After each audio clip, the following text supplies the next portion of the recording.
Pensez-y, 3000 artistes y sont représentés. Carole, elle a sélectionné 24 œuvres pour raconter ce thème de la collection. En anglais, Collecting Our Thoughts, en français, la collection de nos pensées.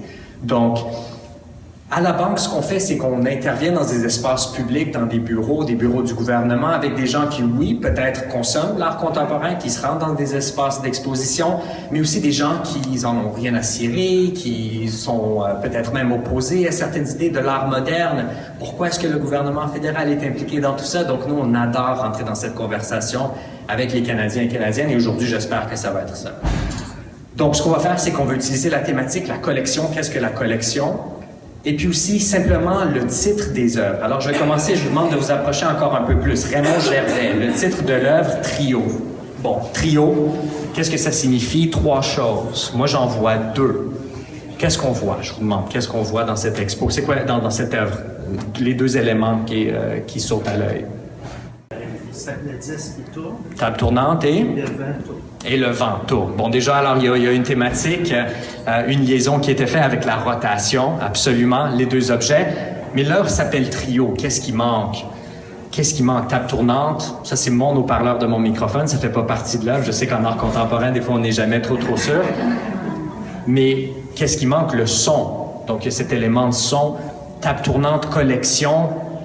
On voit maintenant avec tous les nouveaux bidules qu'on utilise dans notre quotidien, la technologie, mais si on se rappelle, il n'y a pas aussi longtemps, les collections de disques étaient probablement les collections les plus importantes que tout le monde avait chez eux. Alors déjà, il y a cet élément-là. Une chose à savoir des œuvres de Raymond Gervais en général, c'est que le thème de la musique est vraiment central. Mais encore plus, Raymond rarement représente la musique comme telle, de façon audio-phonique, dans ses œuvres. Donc le silence. En anglais, on dit le negative space, l'espace négatif, l'espace blanc dans le tableau où il manque quelque chose. Et puis, qu'est-ce qu'on apprend quand il manque quelque chose dans cette œuvre-là? Comme monsieur a dit, la rotation, il y a ce lien qui se fait au point de vue visuel, au point de vue kinétique, qu'on pourrait pas nécessairement faire si on se basait simplement sur le son. Aussi d'autres idées, le point de contact du diamant, de l'aiguille, le simple point qui crée le son, la musique, la beauté, mais aussi le point de contact de la tornade sur la Terre qui est dévastatrice potentiellement. Alors dans cette œuvre-là, sans rentrer trop en détail parce qu'il y en a beaucoup à voir, on comprend déjà le lien à la collection, on comprend déjà le lien au titre, et puis en termes plus général à l'œuvre de Raymond Gervais. Mais en se basant sur l'idée de la collection toujours, quand on dit collection, à quoi pensez-vous? En termes très généraux, qu'est-ce qu'une collection? À quoi servent les collections? Les timbres. Les timbres, absolument, les timbres. Donc, il y a une fonctionnalité à ça. Il y a un archivage aussi, une documentation historique peut-être.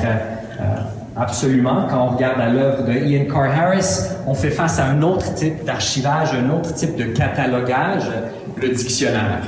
Le dictionnaire qui se veut un document quand même assez objectif, peut-être pseudo-scientifique, encyclopédique, mais vraiment quand on pense à ça, il y a un travail de commissariat qui a été fait dans les dictionnaires. On apprend, c'est souvent dans les nouvelles, les nouveaux mots qui sont ajoutés, hashtag, selfie, qu'on ajoute au dictionnaire Oxford à chaque année. Donc, c'est des documents qui sont vivants, c'est des documents où certains mots ne sont plus de l'heure, certains mots sont mis à jour. Donc, l'encyclopédie a été modifiée ici dans l'œuvre de Ian Carr Harris pour souligner ce qu'on fait nous-mêmes très humainement avec les collections.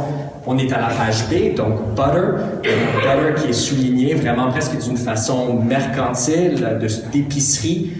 Et puis Butterflies, c'est une œuvre lumineuse. Vous avez remarqué qu'elle est allumée, il y a beaucoup de lumière ambiante, donc on voit moins.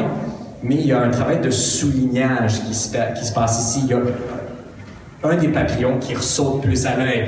Donc, Carol a choisi cette œuvre-là probablement dans l'idée de nous faire penser à la collection ou de l'archivage ou au grand musée où on rentre, un musée d'histoire naturelle, par exemple, où on pense que c'est le mot final, mais c'est toujours en évolution, les collections évoluent toujours.